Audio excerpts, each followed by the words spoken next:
सवाल ये आता है कमेंट्री है क्या। कमेंट्री जो है हमने एक फंक्शन बनाना होगा जो कि स्कोर के हिसाब से कमेंट्री करेगा।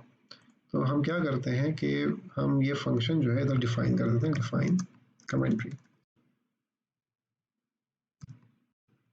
हम इसमें जो रन्स स्कोर किए जाएंगे वो उसकी बेसिस पे कमेंट्री किया करेगा।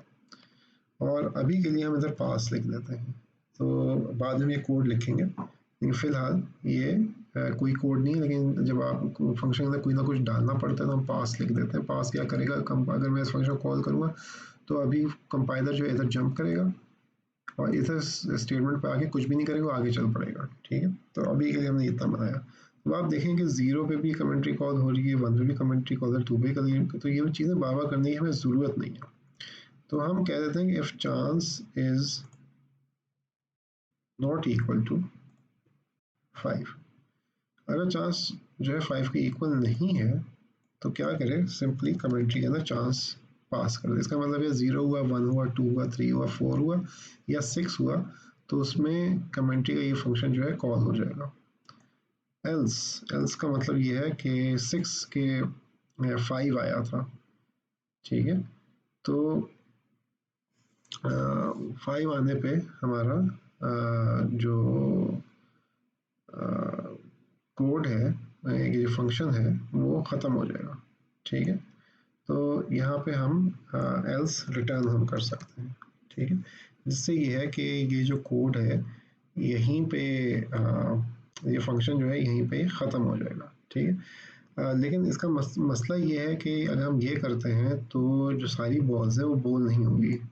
तो होना ये चाहिए कि जब ये हो तो आपका जो प्लेयर है, करंट प्लेयर, वो आउट हो जाए और आपके पास नया प्लेयर आ जाए। ठीक है, तो ये इधर करना पड़ेगा। तो इस चीज़ को हमें आगे चल के सॉल्व करना पड़ेगा कि इसको कैसे हम हैंडल करें। हम एक और चीज़ जो कर सकते हैं वो ये कर सकते हैं, कमेंट्री के अंदर हम चांस को पास करते हैं और फिर जो हम स्कोर करेंगे उसके हिसाब से कमेंट्री बोला करेगी। तो ऐसा करते हैं, अभी के लिए हम वही कर लेते हैं। हम कहते हैं कि इफ कंडीशन से निकाल देते हैं, ठीक है, और चांस कर लेते हैं। अब आ जाती है कि कमेंट्री के अंदर क्या हो रहा है। कमेंट्री के अंदर इफ स्टेटमेंट करते हैं, if runs is equal to 0, so we will print he let that ball go। ठीक है, अब इस चीज़ को हम ज़्यादा इंटरेस्टिंग नहीं बनाएंगे अभी थोड़ी देर में, तो लेकिन थोड़ी देर में करते हैं उसको। हम एलिफ पे आते हैं, elif runs is equal to 0 और हम प्रिंट कर देते हैं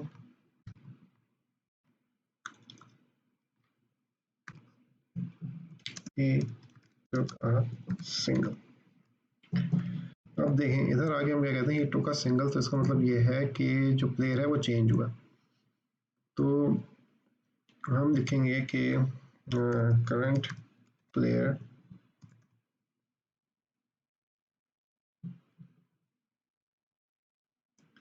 प्लस इक्वल टू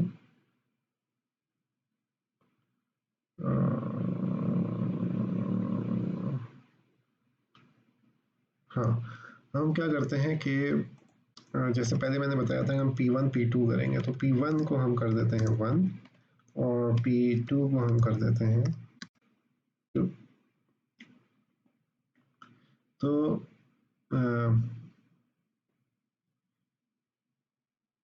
हम कर देते हैं कि यहाँ पे चेक करेंगे कि if current player is equal to P1, तो अगर करंट प्लेयर जो है P1 के बराबर था तो करंट प्लेयर को हम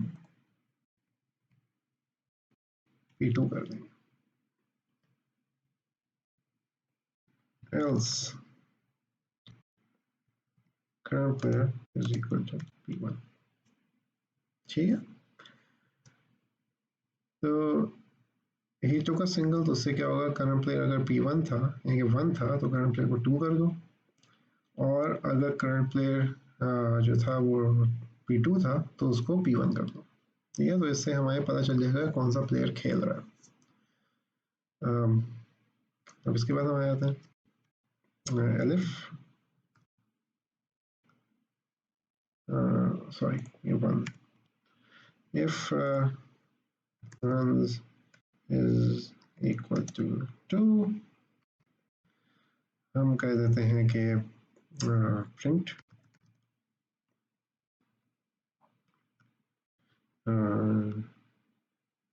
they took a double,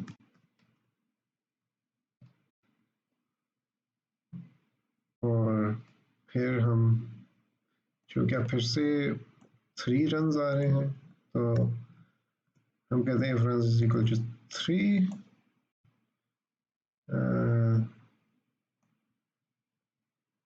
हम लिख देते हैं good running between the wickets,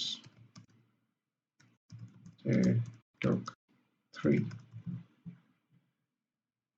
सही है, और अगेन चूँकि इसमें भी स्ट्राइक चेंज होती है तो हमारा ये स्ट्राइक चेंज हो जाएगी, और हम कह देते हैं कि if elif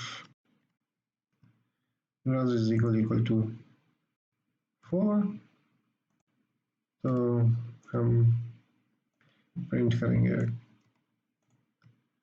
a splendid shot, a splendid shot, he hit that one for 4,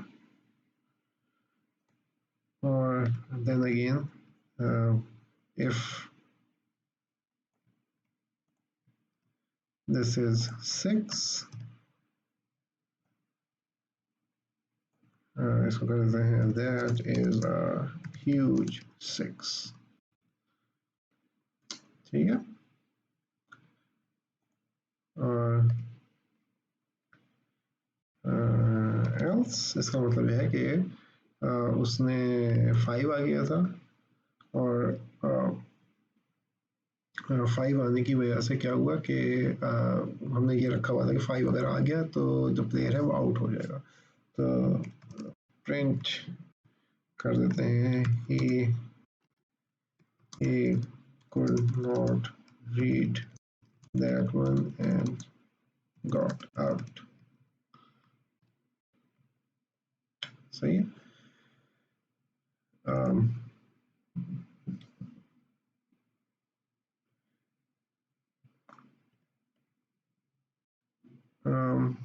अब हम करेंगे कि चूँकि ही गॉट आउट, तो उसका मतलब ये है कि हमें पहले चेक करना पड़ेगा कि प्लेयर जो था वो 1 था कि प्लेयर 2 था। तो हम इसी कोड को कॉपी करते हैं और पेस्ट करते हैं, if current player is equal to P1, सो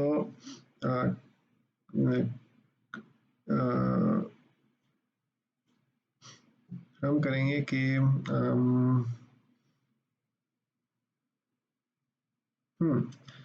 अब हमें चेक करना पड़ेगा कि करंट प्लेयर जो था वो P1 था कि वो P2 था। अब जो प्रॉब्लम है वो ये है कि प्लेयर 1 जो है वो वो हो सकता है वो थर्ड प्लेयर हो। मैं कहने का मतलब ये है कि आप प्लेयर 1 और प्लेयर 2 खेल रहे थे, प्लेयर 1 आउट हो गया तो अब प्लेयर 3 आ जाएगा। ठीक है, अब 3 जो है इट इज़ ग्रेटर देन 2, तो हमें चेक करना पड़ेगा कि अभी जो करंट प्लेयर है वो प्लेयर 1 है या प्लेयर 2 है। ठीक है, और जो भी प्लेयर जैसे कि अगर फर्स्ट कहेंगे 2 आउट हो गया तो जो अगला प्लेयर आएगा वो प्लेयर 4 होगा।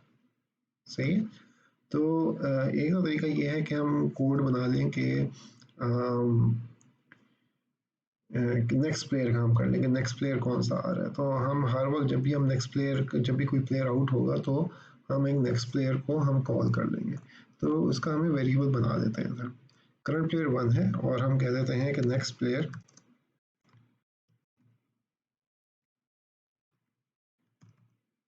जो है वो कौन होगा, वो 3 होगा। ठीक, ये काम आसान है। एक और तरीका जैसा मैं जिसकी तरफ मैं जा रहा था वो ये है कि हम चेक करें कि 1 और 2 में से कौन सा बड़ा प्लेयर है। तो कौन सी बड़ी वैल्यू है, फर्स्ट कहें कि 2 बड़ी वैल्यू है तो जो अगला प्लेयर है वो 3 होगा, फर्स्ट कहेंगे 3 बड़ी वैल्यू अगला प्लेयर है 4 होगा। तो वो हम कैलकुलेशंस करके हम वो मालूम कर सकते हैं, लेकिन ये इस तरह काम करना ज़रा आसान होगा।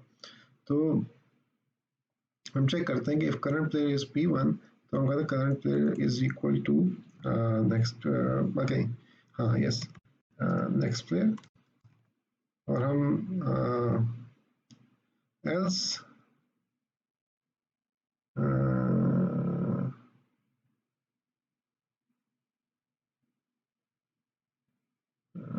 हाँ P1 is equal to next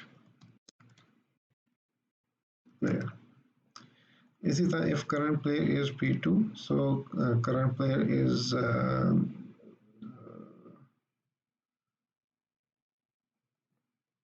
player is next player, और P2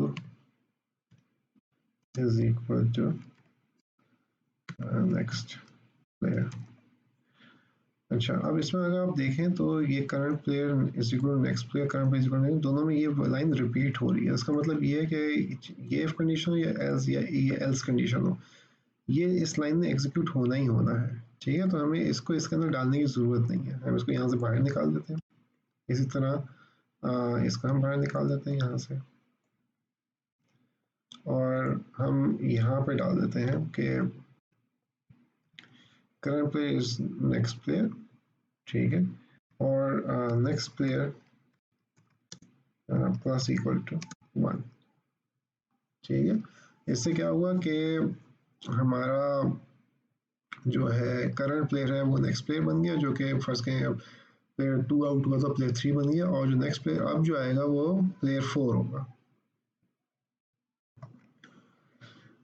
अच्छा, अब चूंकि ये ट्यूटोरियल ऐसा लंबा हो रहा है और हम एक ब्रेक लेना चाहते हैं, तो अब बस आखिर में इसको फंक्शन कंप्लीट करते हैं, फिर वहाँ पे हम एक छोटी सी ब्रेक ले लेंगे और फिर नए ट्यूटोरियल में आपसे बात होगी। तो अब जो एक इम्पॉर्टेंट पॉइंट है वो ये है कि हमने रन्स जो थे 5 स्कोर हुए, और इसकी वजह से हमने जो प्लेयर है उसको आउट कर दिया, लेकिन हम 5 ऐड नहीं कर सकते टोटल स्कोर में, हमने 0 ऐड करने पड़ेंगे। तो उस चीज़ को सेट करने के लिए हमें करना पड़ेगा रन्स इज इक्वल टू 0। इसका मतलब ये है कि यहाँ पे जो वैल्यू पास हुई थी वो तो थी 5, ठीक है, लेकिन 5 पे हमने कहा कि ये जो प्लेयर है वो आउट हो गया है, और चूंकि हम 5 टोटल में जमा नहीं कर सकते, हमने रन इज इक्वल टू 0 कर दिया। अब सबसे आखिर में हम करेंगे total is equal to total plus run. ठीक है, इस चीज़ को हम यूँ भी लिख सकते हैं, total plus equal to run. तो हमारे पास 0 स्कोर किया, 1 स्कोर किया, 2 स्कोर किया, 3 स्कोर किया, 4 स्कोर, जो भी हमने स्कोर किया तो वो यहाँ पे ऐड अप हो जाएगा। ठीक है, और ये जो कमेंट्री जो भी थी it will work on the runs that were scored. ठीक है, अब इसको यहाँ पे रन करके देख लेते हैं। हो सकता है, अभी तो मैं चेक नहीं किया, मेरा ख्याल है कि ये सही काम कर जाएगा, तो कोई गड़बड़ होगी, इसके अंदर बग्स होंगे, लेकिन वैसे ही अभी अपनी आसानी के लिए, अपनी तसल्ली के लिए एक दफ़ा इसको रन करके देख लेते हैं। ओह, तो मेरा ख्याल है कि ये रन नहीं हुआ, और रन नहीं होने की एक वजह हो सकती है कि ओह, इसका वजह ये है कि मैंने ओवर कॉल ही नहीं किया फंक्शन। हम ओवर कॉल करते हैं, और इसको रन करना चाहिए। एरर ये इसलिए आया क्योंकि मैंने यहाँ पे इंपोर्ट रैंडम नहीं किया था। इंपोर्ट रैंडम, ठीक है, अब इसको चलना चाहिए।